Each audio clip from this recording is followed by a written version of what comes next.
Kitco News special coverage of the Precious Metal Summit is brought to you by Nucor Gold. We're here to discuss the future of gold and the economy with a fan favorite of the show, Ronald Peter Stöferle, who is the managing partner of Incrementum AG, as well as the author of the famous In Gold We Trust report. Welcome back to the show, Ronald. Thank you, David. We're going to break down some of the key themes of your book and look ahead at what's going to happen with gold. You mentioned in your in one of the earlier chapters of this book that there were a few fundamental reasons as to why gold did not perform maybe as well as some might have hoped this year. You cited the strong US dollar as being number one, high opportunity costs because of soaring stock markets, crypto assets that stole the show from gold, and most importantly, you wrote, market participants believe the transitory nature and they did not fear that inflation would remain high in the longer term. We're going to break down all those things and examine whether or not these headwinds are here to stay for 2023 and beyond. But first, I want to talk about something you brought up in the presentation yesterday, which is that you believe the Fed will maybe pivot relatively soon. You said that they might pivot by midterm elections. I'll let you elaborate on that. Well, I think I don't know if we have already seen peak hawkishness. Okay. I'm not 100% sure, but I think we're getting closer to this point when they will have to pivot. However, I think it's naive that many market participants think that, you know, there will be the big U-turn and the Federal Reserve will end tightening, will start QE again, aggressively lower rates. That's not going to happen. Yeah, I mean they're kind of in the corner because obviously inflation is the topic. So I think anybody who expects something like a U-turn like in 2018 will be very disappointed. Yes. My take has always been, and that was actually the title of my keynote last year here, it was called the monetary tipping point. And I made the case saying that actually we should focus less on central banks and we should focus more on fiscal stimulus.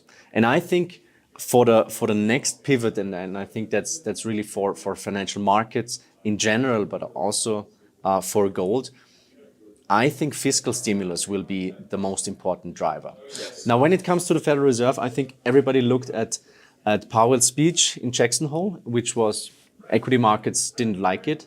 Mm-hmm. However, there was a speech by Lal Brainard, the vice chair, that was quite dovish. From my point of view. And I think it's really worth watching. And she didn't give a speech since April. So that was the first one since then. And then there was another one by Williams, Fed New York, which was also, from my point of view, it kind of told me that they're, you know, very close to where they want to be. And from my point of view, of course, this week, the CPI print came out and it shocked markets. Yeah. You know, US equity markets were down 4%. Right. Just to give you one number, 1.5 trillion were wiped out in US equity markets. Mm-hmm. So that's the GDP of South Korea. So really, really big move. But I still think that over the next couple of months, we will see falling inflation rates, especially in the United States. Mm. In Europe, that's a different story. But from the indicators that I'm watching, inflation expectations, what the market is pricing, if you have a look at inflation-sensitive equity sectors, I would say it's more and more telling us that disinflation is the name of the game. For this CPI print, I think it was mostly affected by the housing market, by rents, which are very much of a lagging indicator. So I think over the next couple of weeks, we will see that inflation rates will come down dramatically. This will give central bankers some leeway. It will say, well, you know, Jay Powell, I'm the new Paul Volcker. I killed inflation. We can step on the brakes. So that's kind of my scenario for the next couple of weeks. I think we won't go like in a straight line up to 5.5 or 6% because, I mean, let's face it, we're having the highest debt levels ever. We're at 360% of GDP, 3 times higher than in 2000. Therefore, it's the most rate-sensitive economy ever. And I think, you know, so many markets are already breaking We're already in a recession in the US. We're already in a deep recession in the Eurozone. China is not doing so well. So I can see that, or I don't understand, let's put it that way, why the market really believes this narrative that they're now so hawkish. Well, the market also believes the narrative, I think, that the Federal Reserve will be successful in bringing inflation all the way down to 2%. Let's talk about inflation first, and then we'll come back to fiscal policy and some of the other things you mentioned. Okay, what are the indicators you're looking at that point to the fact that inflation has peaked, in your words? If you recall, the last CPI print, headline CPI, came down by 0.2% from 8.5 to 8.3, but core inflation, stripping out energy, actually rose from 5.9 to 6.3. So the declining gasoline and oil prices was largely a contributing factor to declining headline inflation, but taking that out, everything else still went up. So how are you reading peak inflation? Well, per definition, a recession is disinflationary. Yes. And I just see most of the numbers coming out. I mean, the ISM was an exception, and still the labor market is holding up quite okay. But I just don't see inflation remaining at these levels. Yeah, my take is that 2% will not be the new ceiling, but rather the new floor. Okay. So I expecting some inflationary waves like we had it in the 1970s. Okay. So I could imagine, inflation rates going down to, I don't know, 4%, something like that. Yeah. And this would definitely, give central banks some breathing room.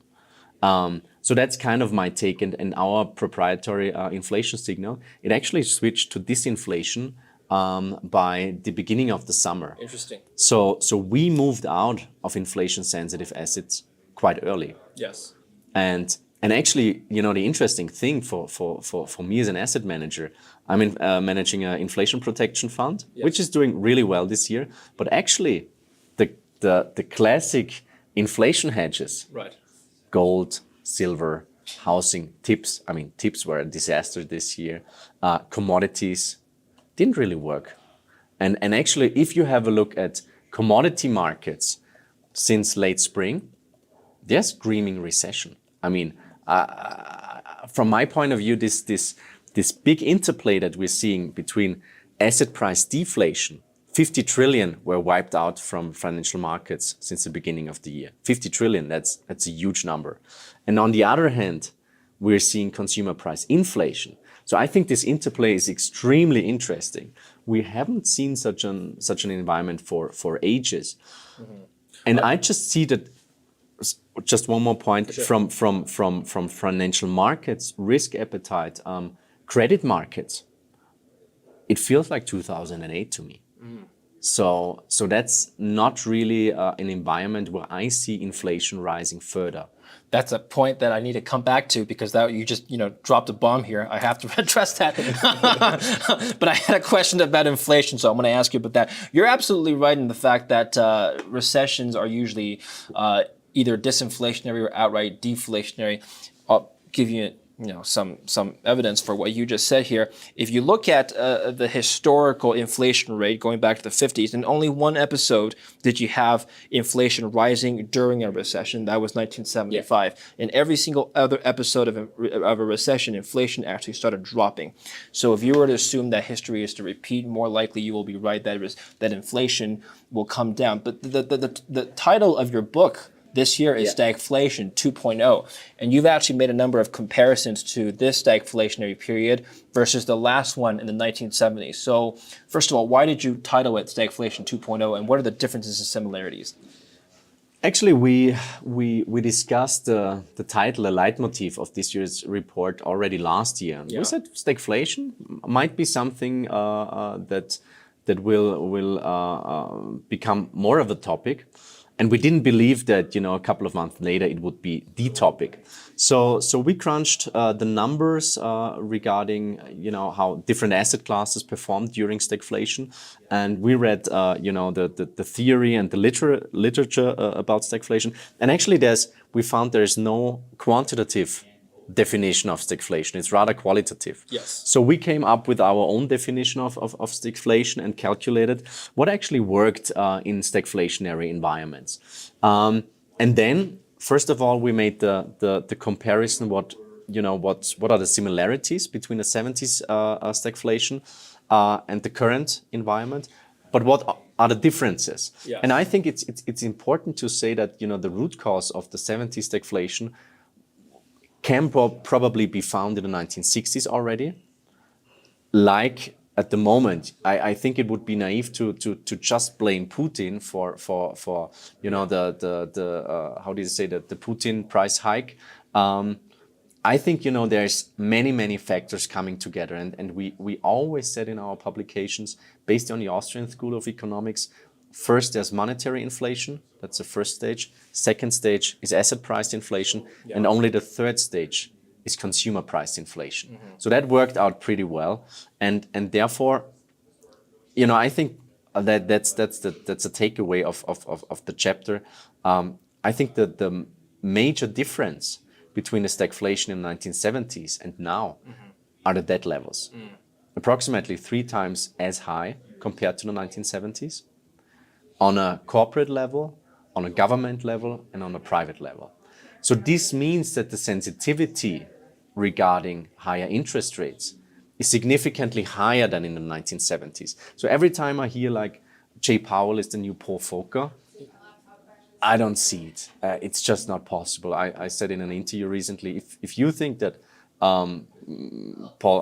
Jay Powell is the new Paul Volcker, you probably say that Danny DeVito is the new Brad Pitt. So that's, I don't see it. And I think, he will have to reverse at some point, and it will be, the emperor has no clothes moment for the Federal Reserve. I think somebody else I interviewed earlier said that Paul Volcker had less of a gap to fill. His interest rate level was already high by the time he came in, and so raising it to double digits is not the same as raising it from 0 to 9%. But that aside, you've highlighted the differences between the two stagflationary periods. Investors are wondering when the stagflation period could end. And to do that, we have to examine the triggers. You've outlined the triggers. In 1970 to 83, the oil embargo of 73 was a trigger, the Yom Kippur War, 1979 Iranian Revolution. Now you have the COVID-19 pandemic, supply chain issues, and the war in Ukraine. Both episodes sound like they were caused by supply issues. In other words, the inflation came from the supply side, not the demand side. So one could argue that if supply issues are fixed or the war in Ukraine is resolved, we no longer have really extensive lockdown measures anymore.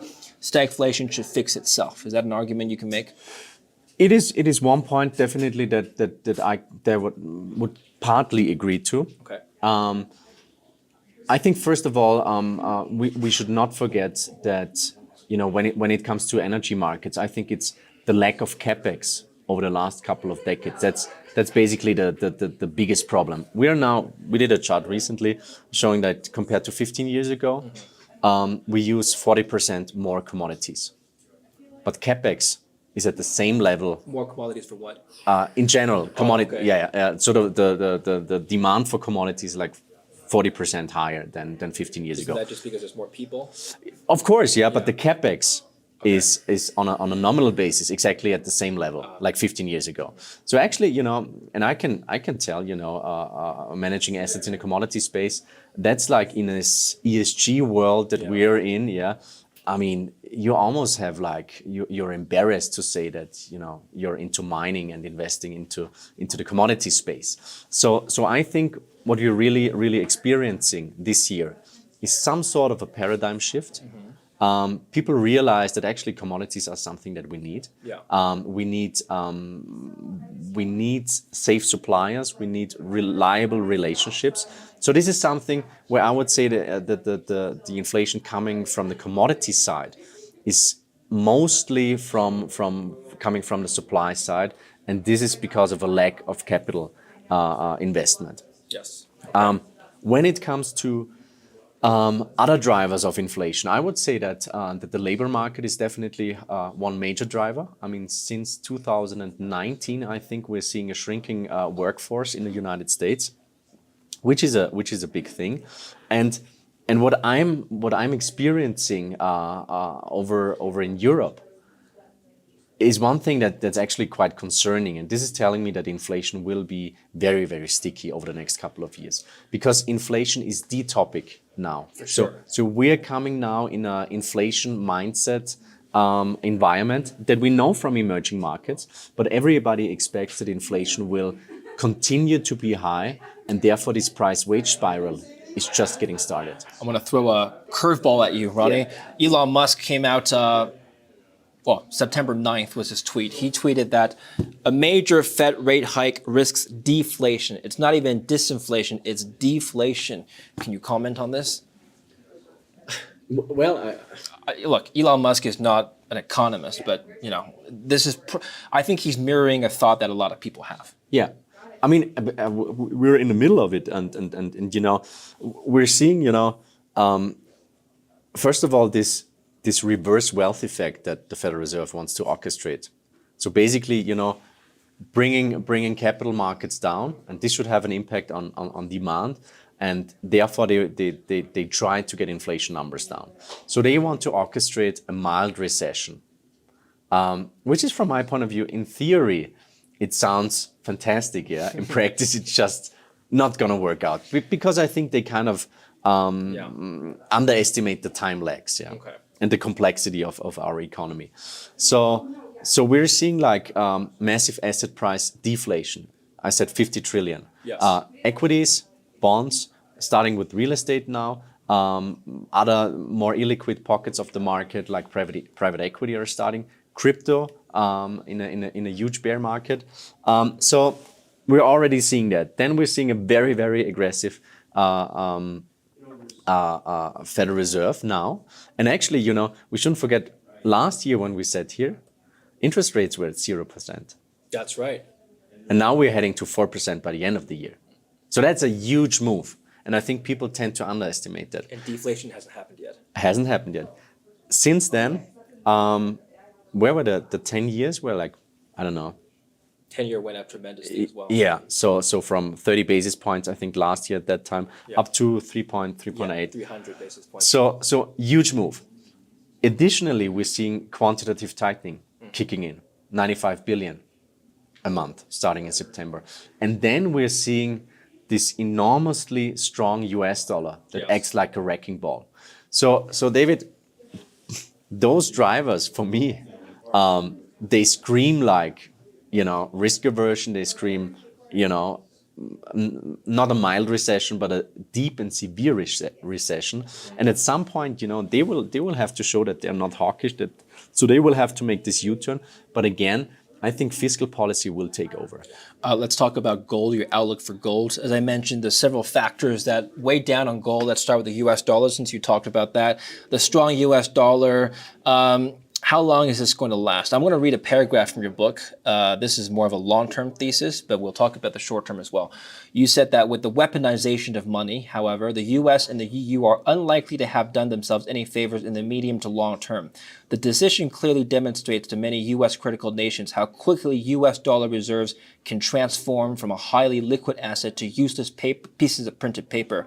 De facto, the US and the euro area have told the world that they no longer want to pay their economic quid pro quo from previous trade deals. You're referring to the fact that the US cut Russia off the SWIFT system. So the weaponization of the dollar is long-term very bad for the dollar's status as a world global reserve currency. Let's talk about that.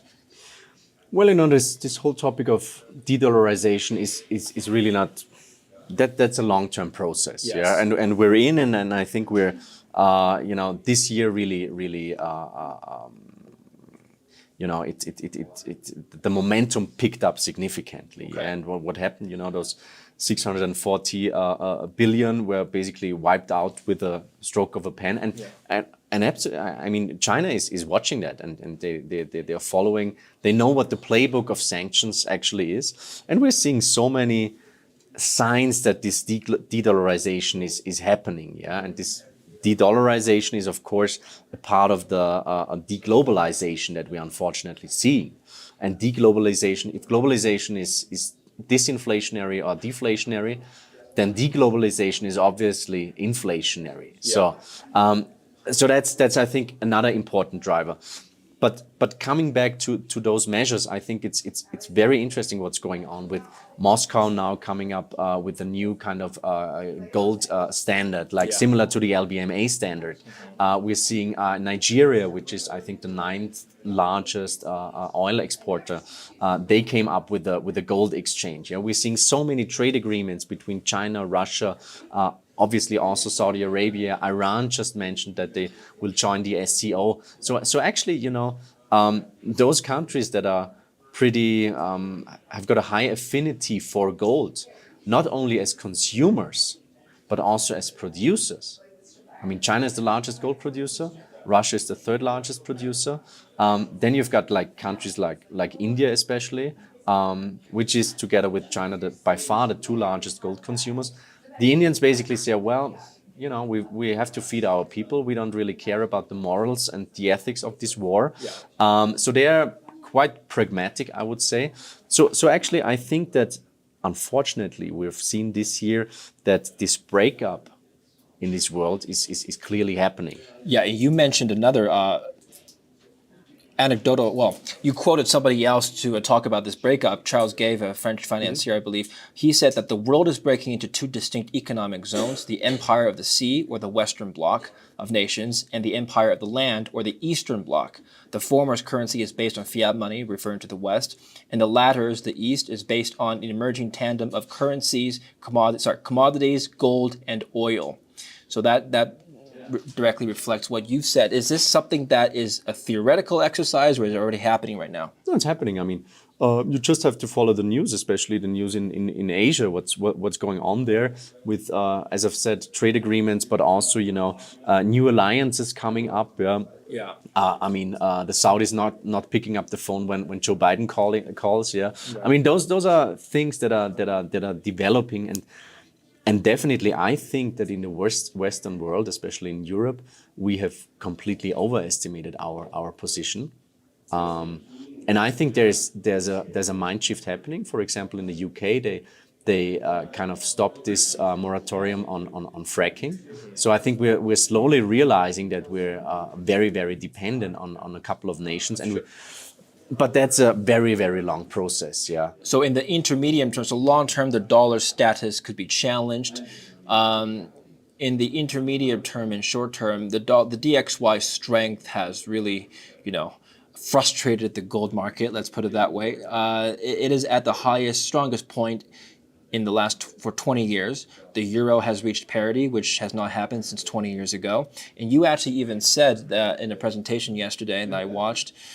Very good presentation, by the way, that you said that it's possible for the euro to continue depreciating perhaps to even 0.8 or 0.7 relative to the US dollar. Tell us about that process. Over a couple of years, I said, yeah. But actually, last year when we were sitting here, the euro was to the dollar like 120. Yeah. Now we're below parity. Right. And the euro is still the 2nd largest currency on this planet, yeah. So that's a really big move. And I think, the strength in the US dollar, it is, as I've said, it is a wrecking ball, especially for emerging markets. We're clearly seeing, if you have a look at CDS spreads, for example, for some emerging market countries, yeah, you can see that actually it's getting riskier and riskier. So every time the dollar goes through the roof, that causes emerging market crises.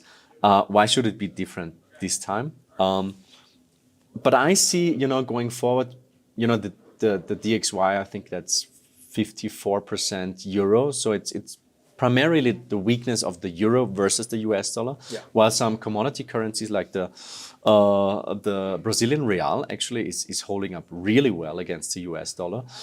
And from my point of view, I think that first of all, as a European, it's a concern because obviously that adds further fuel to this inflation mess that we are in. However, I think that going forward, I could clearly forecast a strong dollar versus many other G7 countries. Yes. Against the euro, against the Japanese yen. But dollar weakness measured in some commodities. For example, gold, for example, oil, and so on. So I could see that development happening because so you don't think, bottom line, you don't think the dollar strength will continue to be a problem for gold? of course, it's from my point of view the driving factor at the moment. Yeah, and as I've said, I can unfortunately see the dollar going to the DXY to 220 because it's clearly the least dirty shirt. Yes. And you know, for euro investors, because everybody's obviously disappointed with the performance of gold, for euro-based investors, gold is up 8% year to date. It made several new all-time highs on a euro basis, so it perfectly did its job. In Japanese yen terms, gold is up 16%. So I think measured in those currencies, Okay. and those are not like small emerging market currencies. Yeah. I think gold perfectly did its job preserving purchasing power. But still, you know, everybody's just staring at the dollar price of gold. At some point, the dollar will reverse. I think that the Federal Reserve at the moment is feeling quite okay with the strength of the dollar because that's another disinflationary factor, obviously. But you will realize that, especially for the multinational companies, the strength of the dollar is an issue. Okay, let's move on to the next point. You mentioned that high opportunity costs from the soaring stock markets have also been a factor for a low gold price. Well, this was last year. You know, this year the stock markets went down. S&P was down 17%, roughly. Going forward, what's your outlook for the stock markets? Will this continue to be a high opportunity cost for gold? Let's put it that way. I think that it would be like the assumption of many market participants is that, you know, we'll see the reversal and then everything's just gonna go up in a straight line again. Okay. Like we saw it in 2020. From my point of view, that's you know, the market is a maximizer of pain. That's what a trader friend once called me. And I think, you know, by far the largest trend in asset management over the last couple of years was passive investment. So, you know, it was all about, you know, you don't need any active managers. It was all about the fees. And I think the biggest pain in financial markets over the next couple of quarters, over the next couple of years, could be a really nasty sideways market with, you know, bear market rallies and then sell-offs again. So I think perhaps I'm talking my book because we're active asset managers. But I think that could be in the cards, like really a volatile sideways market where you have to be picky, where you have to trade the rallies, where you have to really be active. For the stock market in general, I think that earnings expectations will come down quite a lot. We're already seeing earnings revisions, and therefore equities aren't very cheap at the moment. I mean, from my point of view, what's on a relative basis, what's becoming reasonably attractive as a trade is bonds, is duration. I mean, interesting. Bonds have had the worst year in decades. Exactly, and the sentiment is by far the worst. So I think, you know, bonds are actually closer to the bottom than equities. Okay. That's not like that's a trade. That's not a love affair. With bonds. But I think at some point, if this disinflation really kicks in, then I think it might be a good opportunity. But you know, in general, I would say this market that we're seeing now is heavily driven by, you know, risk aversion, by, I would say, some panic also. Coming here to the US, actually, for me, it feels like vacation because the general mood in Europe is extremely tense, it's nervous, it's aggressive. You know, it's funny, I was just in Paris a couple months ago, but I was a tourist, so I didn't feel that. It's always better when you're having fun, but yeah, I see your point. Yeah, I mean, the French, they know how to how to live and have a good time.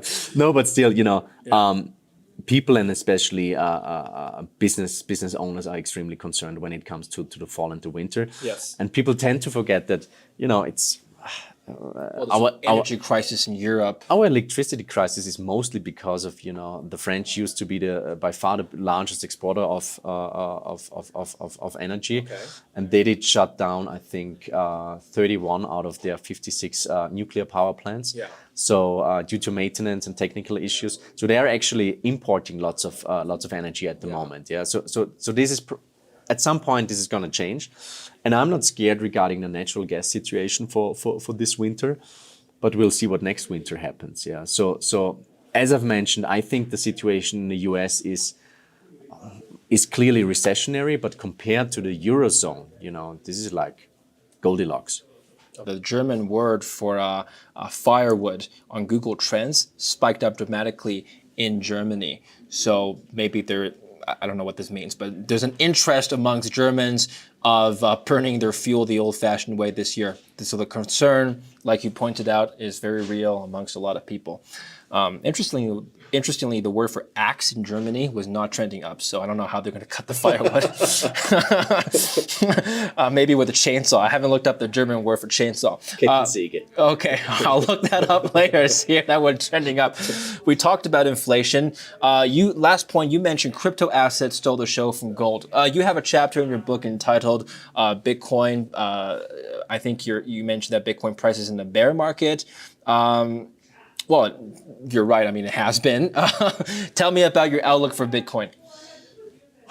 Well, I think, compared to last year, we're down like 50%. Oh, more than that. If you take the bottom, 70%. Yeah, but still, I think, the level of innovation happening in this space, yeah, and what's really going on. And I have to say, when I attend like those Bitcoin events, the energy is a little bit different compared to let's say, the gold industry and the mining industry. It's really buzzing. It's positive. People see opportunities, and the real Bitcoiners don't care about the price. Yeah. They're in for the long time. And actually, I talked to some crypto millionaires over here that kind of intuitively understand gold, and they say, well, we're switching a little bit of money now into the gold space and into the mining space, which I thought was really interesting. Yeah. But I think, the last couple of months have shown that, the wheat is separated from the chaff. I think many crypto projects that are rubbish, they're just getting wiped out of the market, which is healthy, which is normal in a bear market. And I'm not concerned regarding Bitcoin. I think that, as I've said in our last interview, it's quite binary.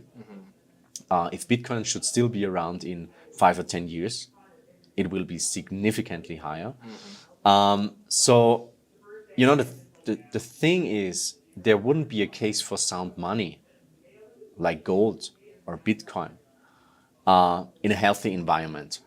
But if I look at financial markets, if I look at politics, if I look at the whole world at the moment, yeah, it seems that unfortunately we're going clearly into the wrong direction, and I don't see, let's say, the purchasing power of fiat currencies rising significantly over the next couple of years. So basically, in hard assets like Bitcoin, with an annual inflation of 1.6%, which is the same for gold at the moment, I think there's a very strong case to be made for, let's say, monetary insurance. And in one of our funds, we combine 75% physical gold, 25% Bitcoin. It's a very, very old and established monetary technology. And then, of course, a volatile and new monetary technology. That's our approach. Many people have criticized us for that, but I think it's still prudent. One last point before I move on to your gold price outlook, which will end and we'll end the discussion there. I'm going to come back to what you said. Credit market looks like 2008. I didn't forget that point. That is a major bombshell. 2008 was a terrible time for all markets, the credit market in particular. What indicators are you looking at, and why is it as bad as 2008? Well, there's a great chart from Alfonso. What's his last name? Igatiello. Yeah, exactly. Yeah. Trader Alf, yeah. Yes. And he's doing a fantastic job, I have to say. And there's one credit impulse chart that Yes. Our indicator that he's calculating. And it confirms that actually, it's taking a nosedive, and it's worse than in 2008. If you have a look at the broader monetary aggregates, if you have a look at credit growth, it clearly shows me that actually, and this is, I think, what most people have a hard time understanding, that actually that the current environment is also, like Elon Musk said, highly deflationary.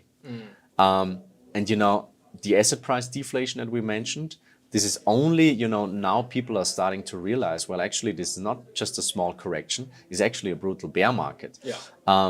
And I talked, coming here, I talked to a guy, he's importing very, very expensive Italian sports cars like Ferraris, Lamborghinis, but really like the $2 million cars. And he says for him it's fantastic. I mean, he's buying those cars in Europe. Yeah, he's got great purchasing power with the US dollar. However, his clients, really rich people, they say, well, we don't do anything because we're feeling significantly less rich compared to 1 year ago. So you're clearly seeing. So before I could buy 2 yachts, now I can only afford one. Yeah, but still,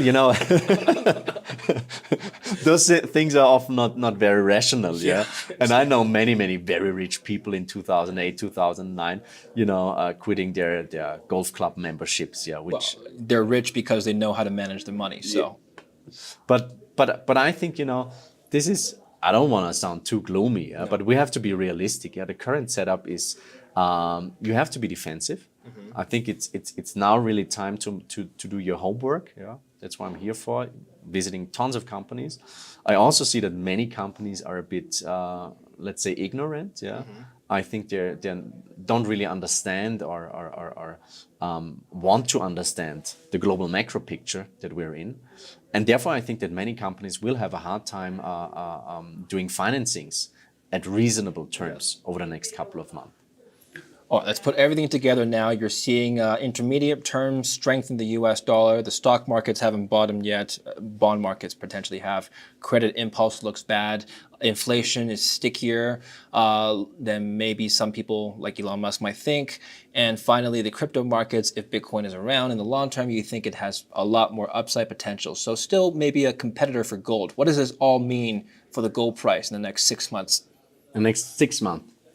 Well, we'll talk about your long-term outlook. Yeah. Well, I think and that was basically what we wrote in the final chapter of this year's report that came out end of May. Yeah. We said that actually, we shouldn't expect too much from the price of gold unless there's really this U-turn happening. Mm-hmm.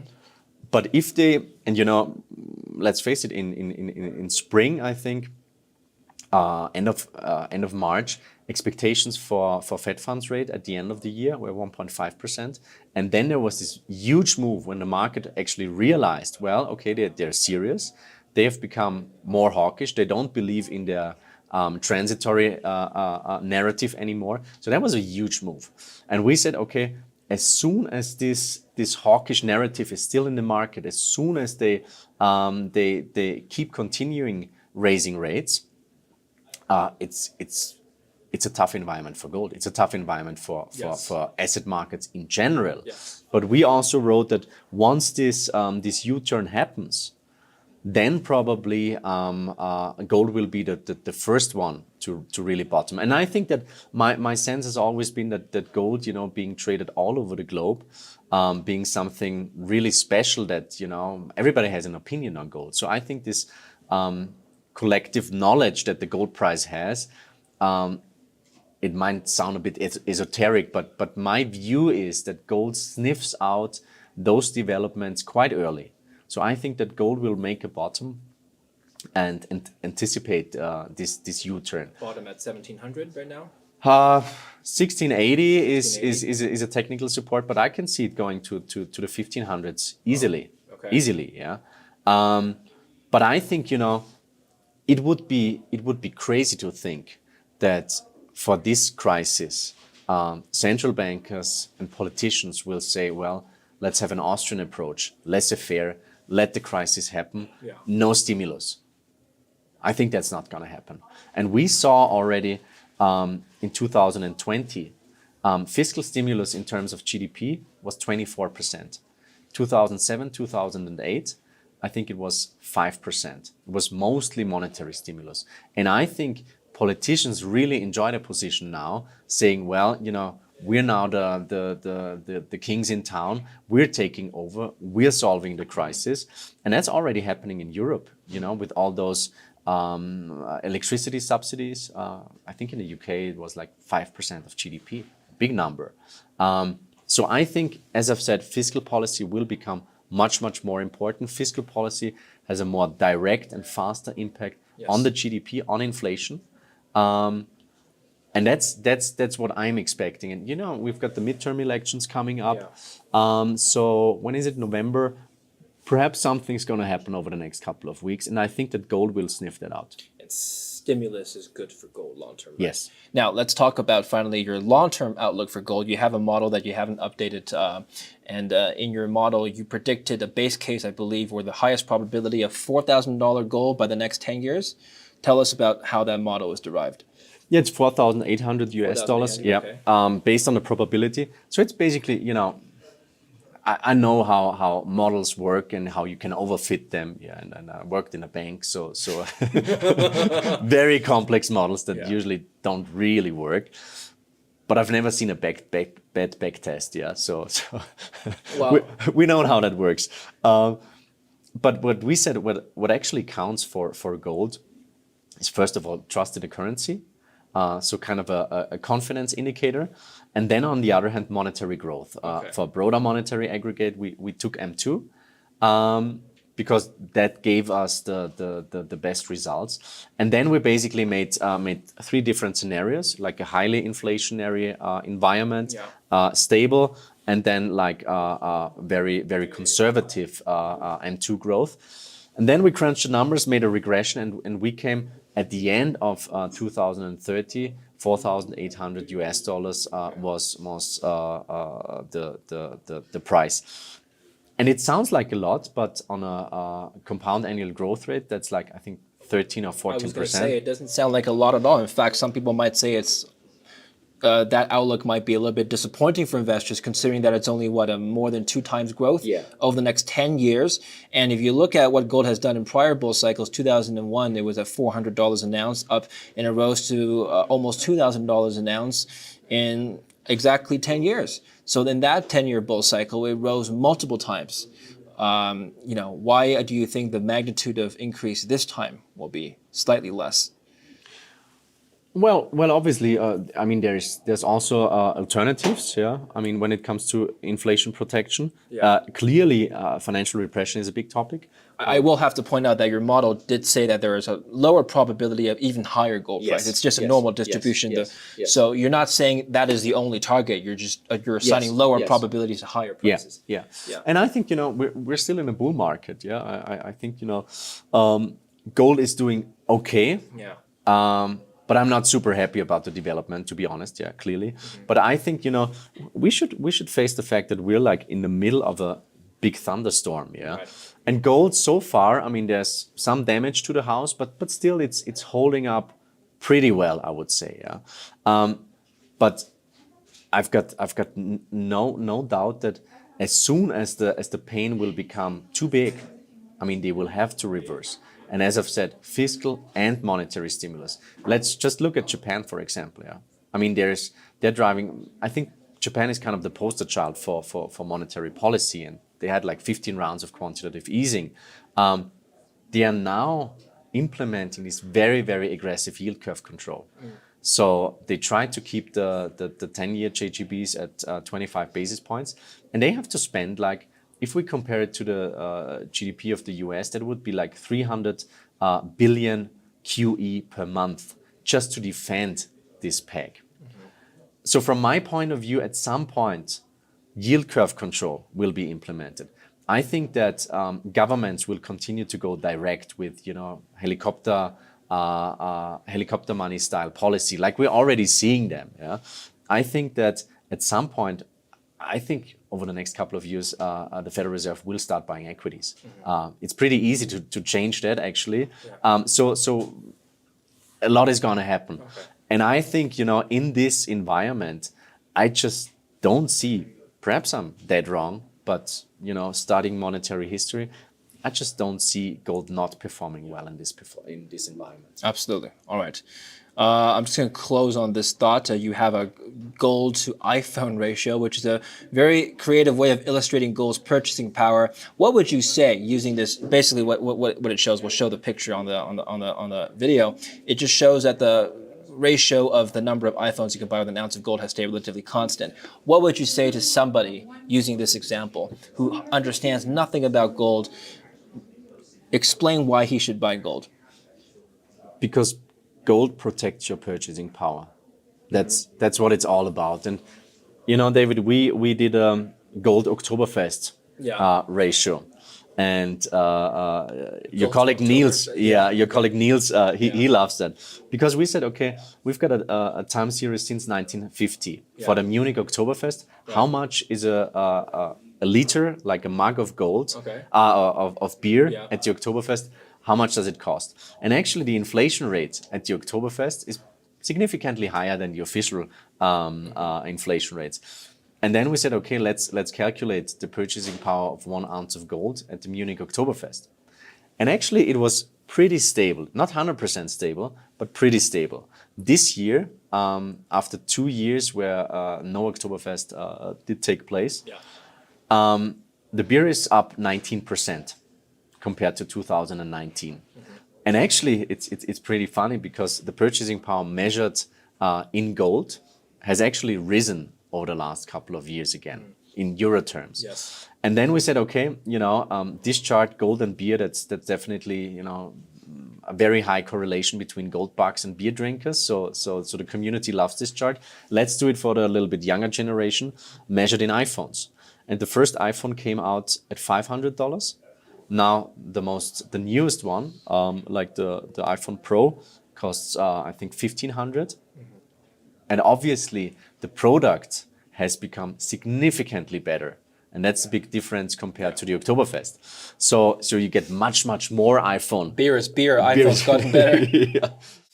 But still, the purchasing power of 1 ounce of gold in iPhones is actually stable, Well, I could argue you can buy more iPhone with 1 ounce of gold, because the iPhone's getting better. Yeah. So I think that's really important to say. Gold's job is not to make you rich. Right. Gold is there to stop making you poor. Exactly. Right. If you want to get rich, buy junior mining companies, buy Bitcoin with leverage, whatever. Yeah. But gold's job is really to protect your savings. And as I've said, in euro terms, it has done its job brilliantly. Excellent. Ronnie, thank you so much for your time. I held you long enough. I held you captive at the Kitco desk long enough. But thank you so much. Thank you very much, David. Interview. All right. And thank you for watching Kitco News. I'm David Lin. Kitco News special coverage of the Precious Metal Summit is brought to you by New Core Gold.